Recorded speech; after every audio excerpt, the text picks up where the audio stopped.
Hello दोस्तों, कैसे हैं आप सब। मैं अक्षय कुमार स्वागत करता हूं आपका हमारे इस यूट्यूब प्लेटफॉर्म वेद स्टडी ग्रुप पे। हम अफवाह तंत्र को पिछले सेशन में हम अफवाह तंत्र को पढ़ रहे थे, देख रहे थे अफवाह तंत्र के बारे में। तो उसी सिलसिले को आगे बढ़ाते हैं और आज शुरू करने वाले हैं हम प्रायद्वीपीय भारत की नदियां या प्रायद्वीपीय भारत का अफवाह तंत्र, जिसमें नर्मदा, तापी, गोदावरी, कृष्णा, कावेरी आदि नदियों और उनकी सहायक नदियों के बारे में देखेंगे। तो आइए शुरू करते हैं। हम प्रायद्वीपीय भारत की नदियों के बारे में जानकारी देखते हैं, क्या क्या है हमारे पास, क्या क्या जानना चाहिए। भारत की भू आकृतिक विशेषताओं को जब हम कर रहे थे तो आपने देखा होगा यह अरावली रेंज है और यह हमारा विंध्यन रेंज है। अरावली और विंध्यन रेंज क्या करती है, उत्तर भारत के मैदान को प्रायद्वीपीय भारत से अलग करती है। तो वहीं से शुरू करते हैं हम प्रायद्वीपीय भारत की नदियां। कुछ नदियां जो पश्चिम की ओर अपवाहित होती हुई अरब सागर में मिलती है, सबसे पहले उसको देख लेते हैं। यह जो पर्वत श्रेणी है अरावली, अरावली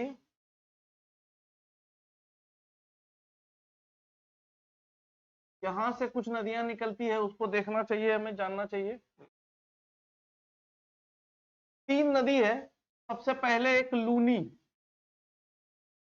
लूनी नदी, पहला है लूनी। फिर दूसरा है हमारा साबरमती और एक है माही, माही।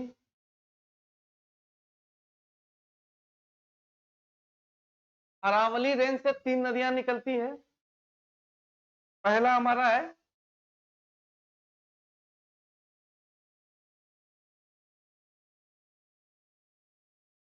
अरावली रेंज,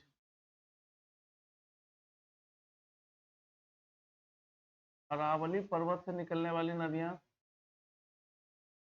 नाम नोट कर लीजिए आप। पहला है हमारा लूनी।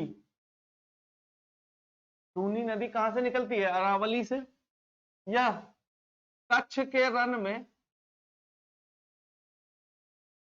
कच्छ के रन में गुजरात में यह जो है विलुप्त हो जाती है।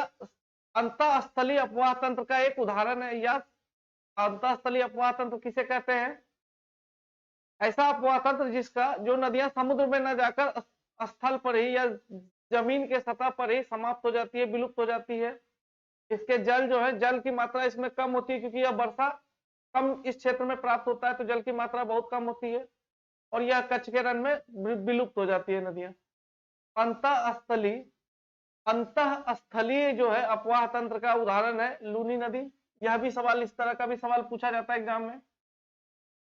क्या है अंतःस्थलीय,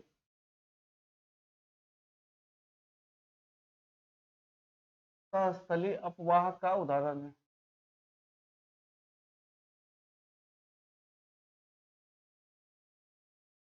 दूसरी नदी है हमारी साबरमती। यह भी कहां से निकलती है, अरावली से यह भी निकलती है और जाकर मिल जाती है यह खंभात की खाड़ी में, खंभात की खाड़ी में मिलती है। खंभात की खाड़ी अरब सागर का पार्ट है। गल्फ ऑफ खंभात में मिलती है यह नदी। साबरमती नदी के तट पर ही अहमदाबाद शहर स्थापित है। अहमदाबाद शहर साबरमती के तट पर ही अवस्थित है। और एक नदी है, तीसरी नदी कौन सी है, माही। यह भी जो है खंभात की खाड़ी में जाकर मिलती है। तो क्रम क्या है, लूनी, साबरमती और तीसरा माहे। माहे या माही, माहे भी कहते हैं इसको। इसके बाद ये जो श्रृंखला है विंध्यन रेंज, विंध्यन पर्वतमाला है।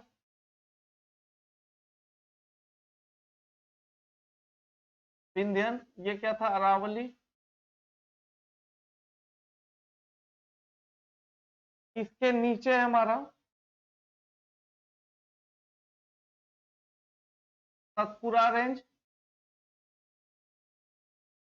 और इधर है हमारा अजंता रेंज। तो विंध्यन रेंज और सतपुरा रेंज के बीच से नर्मदा नदी पश्चिम की ओर प्रवाहित होती है। नर्मदा का उद्गम कहाँ होता है? नर्मदा अमरकंटक, अमरकंटक से नर्मदा का उद्गम होता है। सतपुरा रेंज की ही एक चोटी है जिसका जो है पूर्व में अवस्थित चोटी है अमरकंटक या माउंट मैकाल रेंज से, माउंट मैकाल रेंज के अमरकंटक नामक स्थान से नर्मदा का उद्गम होता है। यहां पर अमरकंटक है, अमरकंटक।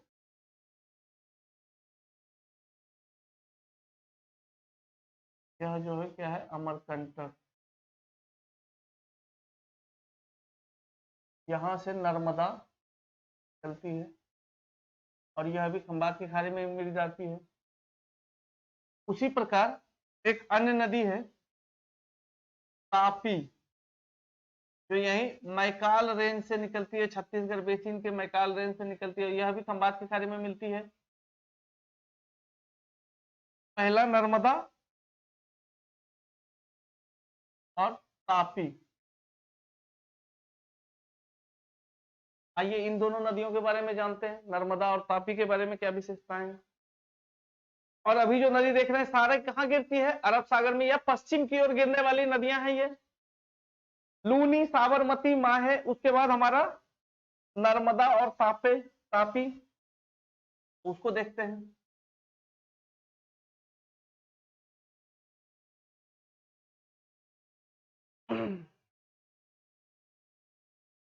नर्मदा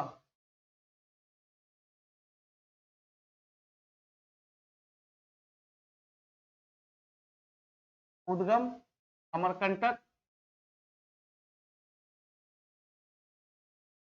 मैकाल रेंज में अवस्थित है। अमरकंटक, माउंट अमरकंटक, वहां से इसकी उत्पत्ति होती है। और यह जो है विंध्यन और सतपुरा रेंज के बीच भ्रंश घाटी में, विंध्यन विंध्यन और सतपुरा रेंज के बीच भ्रंश घाटी से होकर गुजरती है, यह प्रवाहित होती है। विंध्यन रेंज और सतपुरा रेंज से प्रवाहित होती है। और क्या है? नर्मदा नदी के तट पर है अवस्थित शहर जबलपुर, जबलपुर। और यह नदी जो है भरूच के निकट, भरूच गुजरात में स्थान है, भरूच के निकट यह जो है खंबात की खाड़ी से मिल जाती है। खंबात की खाड़ी,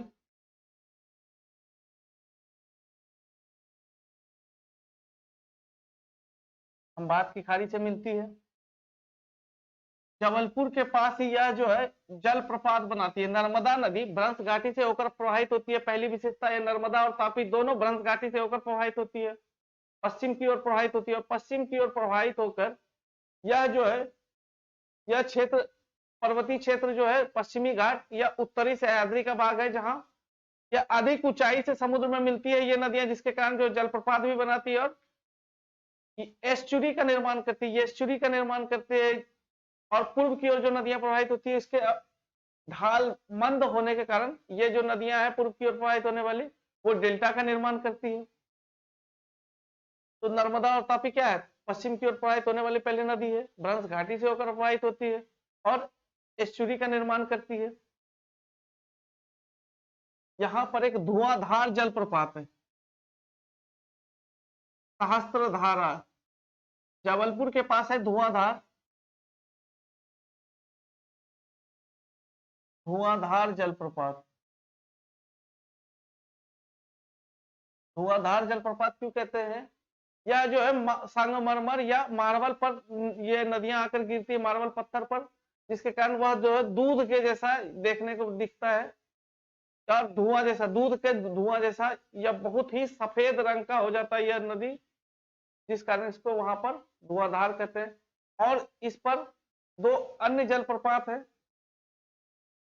सहस्त्रधारा, सहस्त्रधारा, धुआंधार, दूधधारा, ये सब जलप्रपात बनाए जाते हैं इसके द्वारा। उसी प्रकार हम तापी नदी की बात करें, तापी नदी की बात करते हैं दोस्तों। ये थी नर्मदा, उद्गम अमरकंटक, जबलपुर के समीप यह जो है धुआंधार जलप्रपात बनाती है। पूछा जाता है सवाल, भरूच के निकट खंभात की खाड़ी से मिल जाती है। और क्या बनाती है, एस्चुरी का निर्माण करती है। पश्चिम की ओर पश्चिमी घाट से जो नदियां अरब सागर में मिलती है, सभी नदियां एस्चुरी का निर्माण करती है, विशेष रूप प्रायद्वीपीय भारत की नदियां। क्यों? क्योंकि वह जो है ऊंची चट्टानों से नीचे गिरती है, जिसके कारण दूर तक जो है सेडिमेंट दूर चले जाते हैं और उस क्षेत्र में डेल्टाई मैदान का निर्माण नहीं होता। वहीं पूर्वी भारत की और पूर्व में या बंगाल की खाड़ी में जो नदियां मिलती है, वो अपने साथ द्वारा लाए गए अपसादों को निक्षेप करती है, जिससे डेल्टा के मैदान का निर्माण होता है। ये दोनों विशेषताएं हैं पूर्व और पश्चिम की नदियों की। नर्मदा के बाद है हमारा तापी।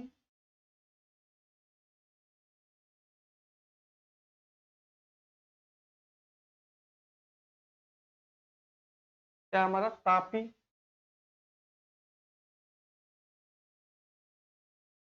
उद्गम बैतूल के पठार से होता है। बैतूल का पठार, इसकी उत्पत्ति होती है बैतूल के पठार से। यह भी पश्चिम की ओर मिलती है, सूरत शहर के समीप। यह सूरत शहर इसके तट पर अवस्थित है। यह भी खंभात की खाड़ी,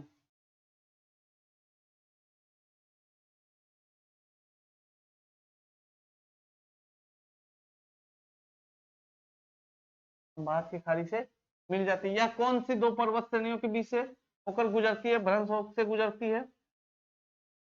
सतपुरा और अजंता रेंज, सतपुरा और अजंता रेंज के बीच से यह नदी गुजरती है। सतपुरा और अजंता रेंज से कौन सी नदी गुजरती है? तापी। तो अब क्रम देखें हम, क्रम देखें, साबरमती, माहे, नर्मदा और तापी। यह क्रम जो है हमको एग्जामों में पूछ लिया जाता है अरेंज करने। क्रम जो है एग्जामों में पूछ लिया जाता है अरेंज करने। तो सबसे पहले है साबरमती, साबरमती। फिर है हमारा माहे या माही, नर्मदा, और सबसे लास्ट में है तापी। ये क्रम है हमारा नॉर्थ से साउथ का क्रम। हर तरह ही ये नदियां यहाँ मिलती है। इसी प्रकार ये पश्चिम की ओर प्रवाहित होने वाली नदियां थी। इसी प्रकार 3-4 नदियां हैं जो पूर्व की ओर प्रवाहित होती है। उसके बाद हम फिर दक्षिण में 3 बड़ी नदियां गोदावरी, कृष्णा और कावेरी को देखेंगे। तो पूर्व की ओर प्रवाहित होने वाली या पूर्व की ओर या बंगाल की खाड़ी से मिलने वाली प्रायद्वीपीय भारत की नदियों को देखते हैं। इस क्रम को देख लिया आपने, नोट कर लिया। अब आइए पूर्व की ओर जो नदियां प्रवाहित होती है उसके बारे में देखते हैं।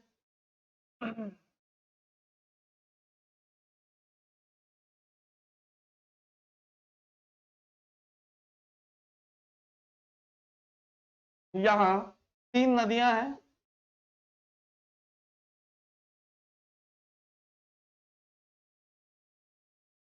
स्वर्ण रेखा,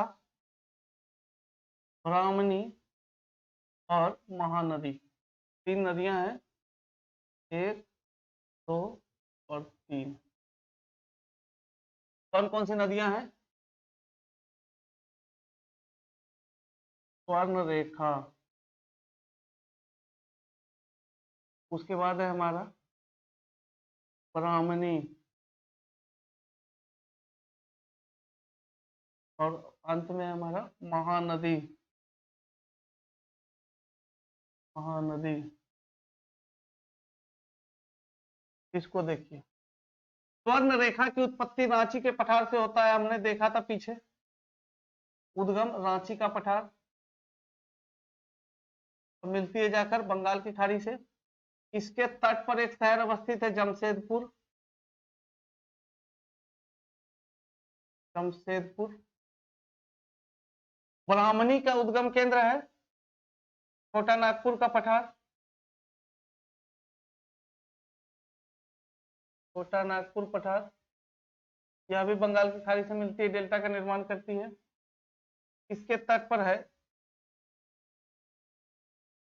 इसके तट पर अवस्थित शहर है राउरकेला, जो इंडस्ट्रियल बेल्ट है, इंडस्ट्रियल बेल्ट। यह भी जमशेदपुर भी जो है औद्योगिक शहर है, स्वर्ण रेखा नदी के तट पर अवस्थित। उसी प्रकार ब्राह्मणी के तट पर राउरकेला शहर अवस्थित है।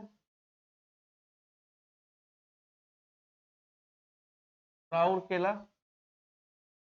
और महानदी, महानदी की उत्पत्ति होती है हमारा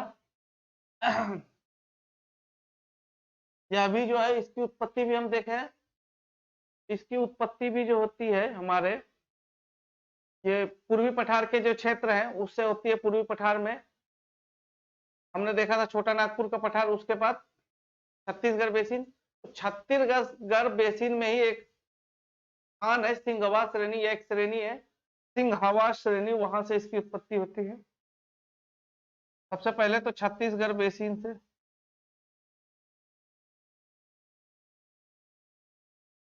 सिंघवा श्रेणी,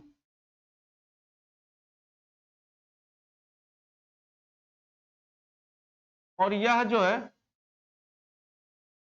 कटक के समीप, कटक उड़ीसा में अवस्थित है, कटक के समीप डेल्टा बनाती हुई जाकर बंगाल की खाड़ी में मिल जाती।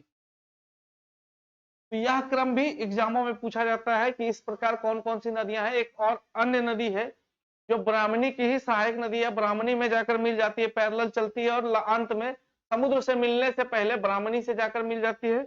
वह नदी है एक बैतरनी। बैतरनी या यहाँ पे आकर मिल जाती है, उसको आप लिख सकते हैं बैतरनी।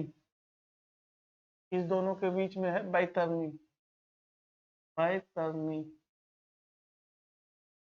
यह क्रम भी दे दिया जाता है, स्वर्ण रेखा, बैतरनी, ब्राह्मणी और महानदी को अरेंज करना है। ये था हमारा पूर्व और पश्चिम की ओर बहने वाली प्रायद्वीपीय भारत के प्रारंभ की 3 नदियां। छोटी छोटी ये नदियां हैं, ज्यादा लंबी नदी नहीं है, परंतु इसका विशेष महत्व है। अपना महत्व भ्रंश घाटी से होकर प्रवाहित होने वाली पश्चिम की ओर बहने वाली नदियां हैं नर्मदा और तापी। भारत में पूछ लिया जाए भ्रंश घाटी से होकर कौन कौन सी नदियां प्रवाहित होती है, तो आप बता सकते हैं नर्मदा और तापी ऐसी नदियां हैं, 2 नदियां हैं। और पूर्व की ओर जो प्रवाहित हो रही है स्वर्ण रेखा है, जमशेदपुर शहर उसके तट पर है, उसके पश्चात वो है हमारा आगे स्वर्ण रेखा, बैतरनी, ब्राह्मणी और महानदी। महानदी के तट पर ही कटक शहर अवस्थित है उड़ीसा का। ये था हमारा प्रायद्वीपीय भारत की कुछ नदियां। अब हम बड़ी नदियों को देखते हैं। बड़ी नदी के अपवाह, प्रायद्वीपीय भारत की कुछ बड़ी नदियां जिनके अपवाह तंत्र को हमको जानना चाहिए, उसको हम देखें। उसको आइए देखते हैं। यह जो क्षेत्र है पश्चिमी घाट, यह पश्चिमी घाट का क्षेत्र है। इसी क्षेत्र में नासिक के समीप, नासिक के समीप त्रियंबक पठार से एक नदी निकलती है,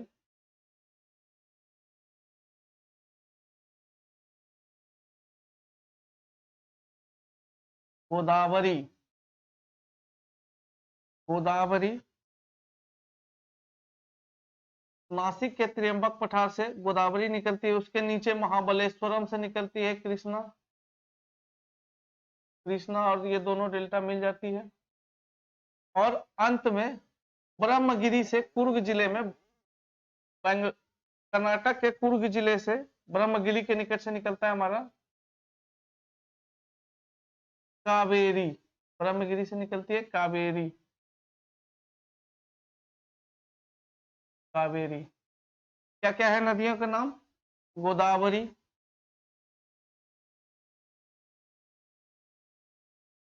कृष्णा और कावेरी। इन 3 नदी तंत्र को अब समझते हैं हम। और ये तीनों पूर्व की ओर प्रवाहित होती है और बंगाल की खाड़ी से मिलती है और डेल्टा का निर्माण करती है। तो इन बड़ी नदियों को एक एक करके देखते हैं और उनके जो है सहायक नदियों के बारे में भी हम जानकारी प्राप्त करेंगे यहाँ पर।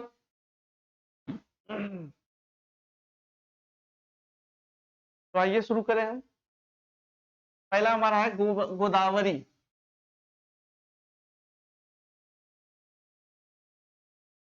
गोदावरी,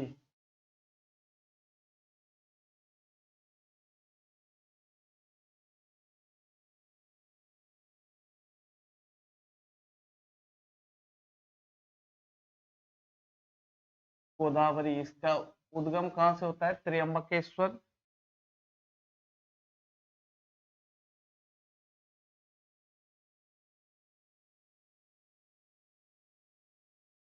नासिक के समीप त्र्यंबकेश्वर से इसका उद्गम होता है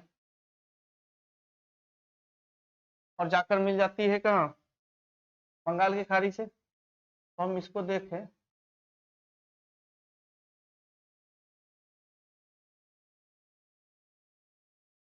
गोदावरी, ये था हमारा त्र्यंबकेश्वर।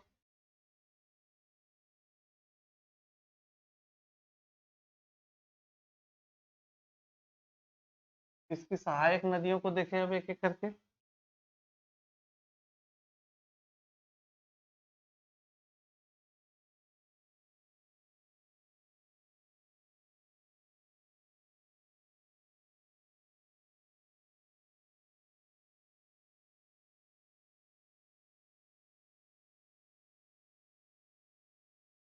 इसकी 7 सहायक नदियां हैं, एक तो प्रवरा, मूला, मंजरा, पेन गंगा, वर्धा, पेन गंगा, वर्धा, इंद्रावती, और एक नदी है हमारी प्राणहिता। कौन कौन सी सहायक नदियां हैं, प्रवरा, मूला, मंजरा, पेन गंगा, वर्धा, प्राणहिता और इंद्रावती। तो आइए इसको नोट करें पहले इनकी सहायक नदियों को एक एक करके। पहला हमारा है प्रवरा, मूला और मंजरा।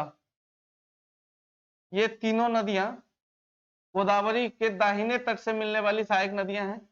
ये तीनों नदियां दाहिने से या राइट साइड से मिलती है। इसके बाद हम देखें तो चौथी नदी है हमारी पेन गंगा।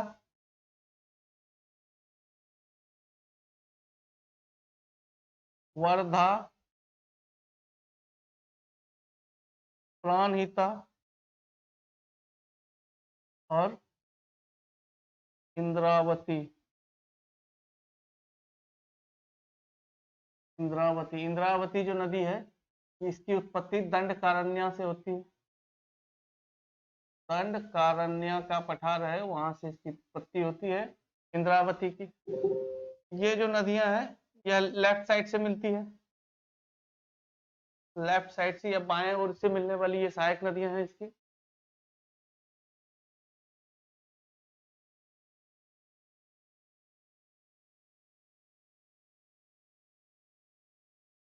मैसेज आ रहा था।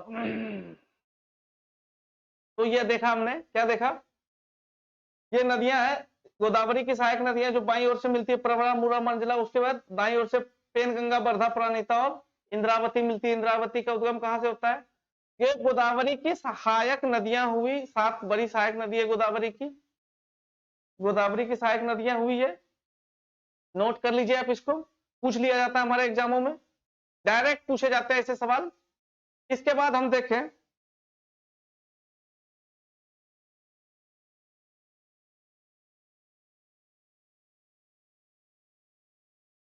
क्या, आगे देखें हम तो गोदावरी को दक्षिण की गंगा भी कहते हैं। गोदावरी को दक्षिण की गंगा कहते हैं। इसको क्या कहते हैं, दक्षिण की गंगा। दक्षिण भारत की सबसे लंबी नदी है ये, दक्षिण की गंगा कहते हैं किसको, गोदावरी को। दक्षिण भारत की सबसे बड़ी नदी है, दक्षिण भारत की सबसे लंबी नदी, की सबसे लंबी नदी। ये हो गया हमारा गोदावरी और उसकी सहायक नदी। अगला हमारा है कृष्णा और उसकी सहायक नदी। अगला नदी तंत्र हमारा क्या है, कृष्णा। इसका आप स्क्रीनशॉट लीजिए और फिर आगे बढ़ते हैं हम। गोदावरी के बाद हमारा नदी कौन सा है, कृष्णा।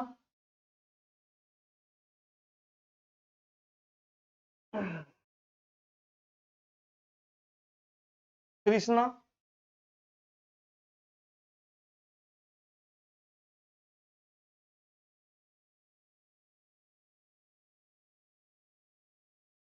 कृष्णा का उद्गम होता है महाबलेश्वरम के निकट। महाबलेश्वरम से इसकी उत्पत्ति होती है, उद्गम होता है।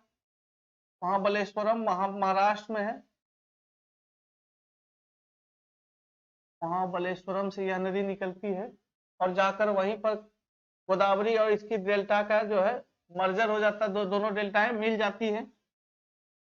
इसकी सहायक नदियों की बात करें, इसकी भी सहायक नदियों को हम एक एक करके देखते हैं, इसका क्रम क्या क्या है। क्रम जानना जरूरी है, बाईं ओर से और दाईं ओर से मिलने वाली नदियों को भी जानना बहुत ही जरूरी है हमारे लिए।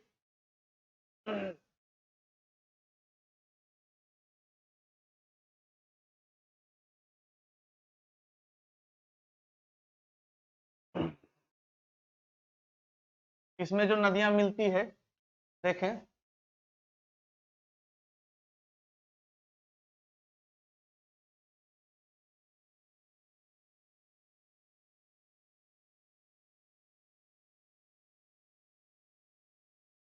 पंचगंगा, पेनगंगा, मालप्रभा, भीमा, तुंगभद्रा और अंत में मूसी। यह 6 नदियां हैं जो इसकी सहायक नदियां हैं। तुंगभद्रा नोट करते हैं पहले इसको। पहला कौन सा है? पंचगंगा, पेनगंगा,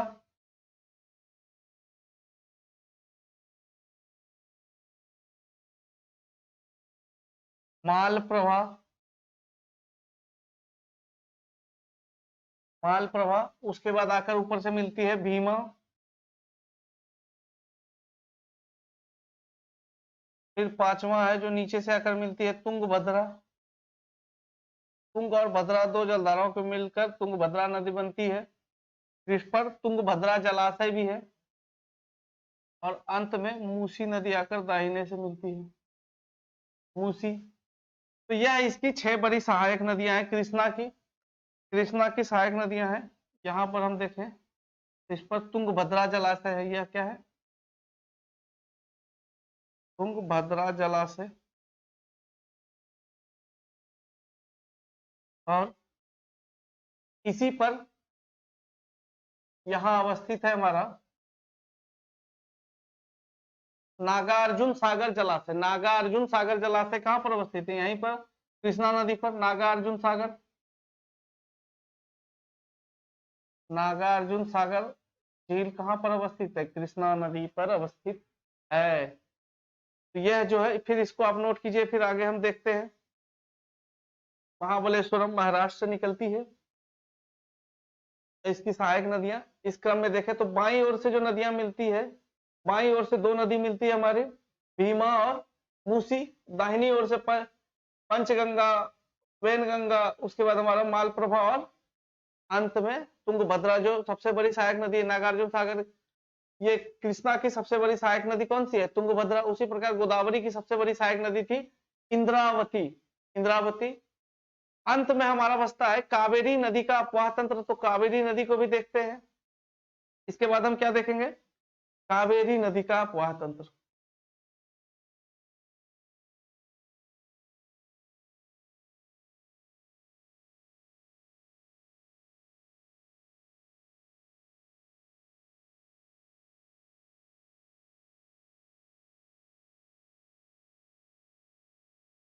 क्या है हमारा? कावेरी नदी। कावेरी नदी यह देखा हमने।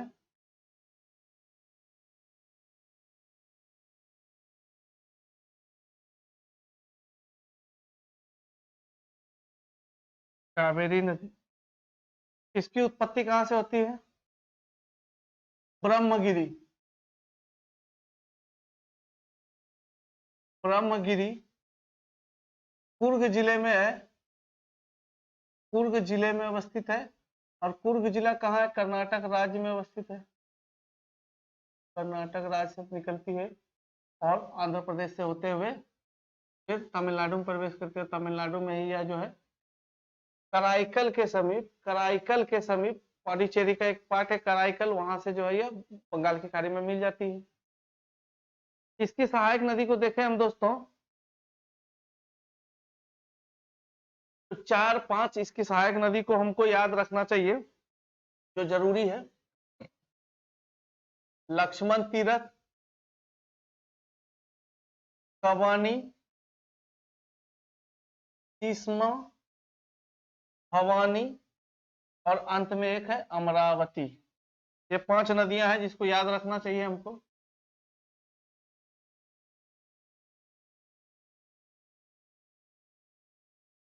कौन कौन सी है? सबसे पहली है हमारी लक्ष्मण तीर्थ, लक्ष्मण तीर्थ। दूसरा है हमारा कबानी, कबनी या कबानी। और फिर हमारा सीसमा, सीसमा जो बाईं ओर से मिलती है, बाकी ये दोनों दाईं ओर से मिल रही है। चौथा हमारा है भवानी, भवनी, भवानी। और 5वां अमरावती, अमरावती नदी। अमरावती इसकी सहायक नदियां हैं जो दाईं ओर से मिलती है और सबसे लंबी सहायक नदी है ये अमरावती। सबसे लंबी सहायक नदी है कृष्णा की, कृष्णा। सॉरी, कावेरी। कावेरी की सबसे बड़ी सहायक नदी अमरावती। और कृष्णा की सहायक नदी क्या था हमारा? तुंगभद्रा। गोदावरी का इंद्रावती। यह जो है कावेरी है। कावेरी का उद्गम हमने देखा ब्रह्मगिरी कर्नाटक में होती है। और ये सारी नदियां जो है पश्चिमी घाट से या सह्याद्री पर्वत से निकल रही है। गोदावरी, कृष्णा और कावेरी, ये तीनों नदियां देख लिया हमने। इसके बाद कुछ छोटी नदियां हैं, गोवा की नदियां हैं, 1-2 छोटी नदियां हैं जिसको आप देख लीजिएगा कहीं नोट्स पे, जो कम इंपॉर्टेंट के हैं। इन सबको आप जरूर याद रखिए। गोदावरी कहाँ से निकलती है, इसके जो है कौन कौन सी सहायक नदी है, कृष्णा कहाँ से निकलती है, कौन सी सहायक नदी है, कावेरी कहाँ से निकलती है, नर्मदा, तापी और वो सब जो नदियां हमने देखा, जो भी सारे महत्वपूर्ण नदियां थे यहाँ पर हम कवर कर चुके हैं। अब तो आप इसको रिवीजन करते रहिए इन नदियों के बारे में। बाकी और जो कुछ नदियां हैं, जो और कुछ सहायक नदियां हैं, तो इसको आप नोट्स वगैरह में डूसेंट की बुक में देख सकते हैं, याद रख सकते हैं उसको। और जो एग्जाम में पूछे जाने वाले सारे फैक्ट है वहां, वो हमने यहाँ कवर कर लिया है। तो आप इतने में भी आपके सारे सवाल नदी से पूछे जाने वाले बन जाएंगे। तो आप बस इस वीडियो लेक्चर को फॉलो करते रहिए और हम अगले सेशन में फिर मिलेंगे अगले चैप्टर के साथ। आगे हम शुरू करने जा रहे हैं भारत की जलवायु को या इंडिया के क्लाइमेट को शुरू करेंगे नेक्स्ट सेशन में। बने रहिए हमारे साथ। Thank you for listening. All the best.